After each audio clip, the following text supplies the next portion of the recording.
Bonjour, je suis Philippe Fabry. Bienvenue sur la chaîne de l'historionomie. Qu'est-ce que l'historionomie?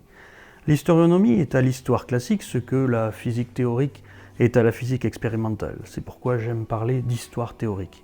L'histoire classique vise principalement à collecter des données afin d'établir les faits historiques et accessoirement tenter d'en donner des explications, d'en décrire les évolutions, voire d'établir des chaînes de causalité.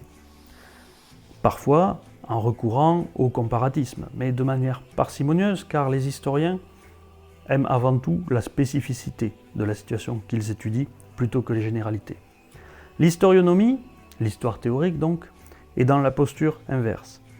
Son principal but est d'identifier des récurrences historiques, de détecter des schémas, des trames, des trajectoires qui se répètent et qui constituent autant de phénomènes qui peuvent être étudiés et servir parfois à faire ensuite des prévisions. Bref, il s'agit de bâtir des modèles en sacrifiant éventuellement un petit peu à la spécificité chère aux historiens.